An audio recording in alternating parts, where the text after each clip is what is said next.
Então, primeiro nós vamos estudar as coordenadas cilíndricas, né? Como usar coordenadas cilíndricas para resolver alguns tipos de integrais triplas. Bom, primeiro vamos definir quais são as coordenadas cilíndricas, né? Então agora o que nós vamos fazer? Nós vamos trocar, né, as coordenadas cartesianas x, y, z, né, no espaço por agora as variáveis r, θ e z, onde r e θ serão basicamente as mesmas variáveis das coordenadas polares, tá? E z continuará sendo a mesma variável de antes. Tá bom? O que acontece? Eu estou indo lá no plano XY e estou escrevendo, ao invés de escrever ele por coordenadas cartesianas, eu estou escrevendo ele por coordenadas polares, ou seja, estou associando um raio e um ângulo θ formado por esse raio e o eixo x. Tá bom? Então, lá no plano XY você tem coordenadas polares. Então, ó, o x agora virou r cosseno θ, o y virou r seno θ e o z continuou a ser a variável z, tá bom?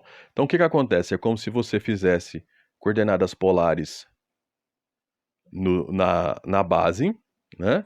E uma altura z, né? Que continua sendo uma altura z. Então, com isso, você tem aí um cilindro, né? Você consegue desenhar um cilindro. Então, para a gente fazer essa mudança de variável, agora para um sólido t em coordenadas cartesianas para um sólido t' em coordenadas cilíndricas, vamos ter que fazer o ajuste dx, dy, agora r, dr, dθ, dz, tá bom? Ou seja, é o mesmo, basicamente, é o mesmo jacobiano lá das coordenadas polares. Basicamente porque, assim, logicamente agora nós temos um determinante jacobiano de dimensão 3, mas como você tem colunas e linhas aí que são não nulas em apenas uma entrada, você vai acabar que esse determinante vai ser o determinante muito similar ao determinante das coordenadas polares, tá bom? Então o mais importante é, na sua função f, no lugar de x, y, z, você vai colocar r cosseno θ, r seno θ e manter o z respectivamente, né, para cada uma delas, tá? E multiplicar o seu dx dy por r dr dθ dz, tá bom? Exemplozinho.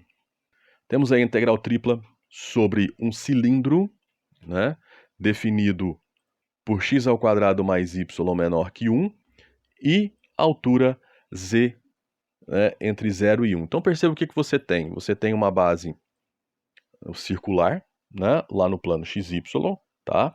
Onde você tem um círculo de centro na origem raio 1 e uma altura z igual a 1, tá? A sua função, raiz de x² mais y² mais z², né? E aí o seu dx, dy, dz, que você já sabe que você vai trocar por r, dr, dθ, dz. Por quê? Porque o seu sólido é de natureza cilíndrica. Sempre que você tiver um sólido de natureza cilíndrica, você vai usar as coordenadas cilíndricas. Então aí está um esboço do nosso sólido, né? Ele é um cilindro, então o que eu estou fazendo? Estou calculando a integral tripla desta função, raiz de x² mais y² mais z², sobre o sólido t, que é esse cilindro, tá bom? Então aí, mudando para as coordenadas cilíndricas, o que você vai ter? Né? Vai ficar muito simples. Você trocou agora as suas variáveis x, y e z por r cosseno θ, r seno θ e z, respectivamente. Qual é a variação do r? Bom, o r tem que variar de 0 a 1, porque o círculo da base tem raio que varia de 0 a 1. Ok? Tem raio 1, na verdade. Né? Então, os pontos dentro dele, os raios variam de 0 a 1. Qual é a variação do θ? Ora, de 0 a 2π, porque eu estou dando uma volta inteira no meu círculo, lá embaixo. Ok. Qual é a variação de z? Ora, a variação de z é a altura do meu cilindro, ele vai de 0 a 1. Então perceba que quando você troca das coordenadas cartesianas para as coordenadas cilíndricas, as suas variáveis vão ficar entre constantes. Isso para mim é ótimo, por causa da ordem de integração. tá? Então, o que vai acontecer agora? Vamos substituir o x por r cosseno θ, o y por r seno θ e vamos manter o z, tá? Então agora perceba o seguinte, quando você colocar r cosseno θ e r seno θ, você pode colocar o r quadrado em evidência e usar aquela propriedade trigonométrica de cosseno ao quadrado mais seno ao quadrado ser igual a 1. Então aí você sobra aqui apenas com r quadrado, tá? E o z quadrado você mantém. Então você tem raiz quadrada de r quadrado mais z quadrado, r dr dθ dz. Vamos lá.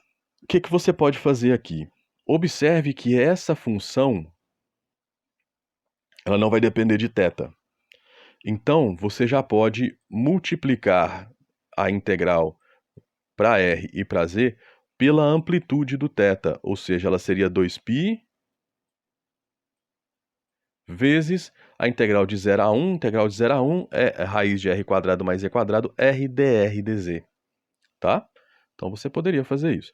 Mas aqui, se você quiser manter a ordem de integração, né, que está aqui, você sabe então que aqui você pode usar uma substituição simples, né, para integrar para r, né, e substitui a variação do r, ok? Né? Então você vai sobrar com z aqui dentro, né? E aí depois você vai fazendo as suas integrais como se fossem integrais duplas, né? Vai chegar um momento que você vai ter que usar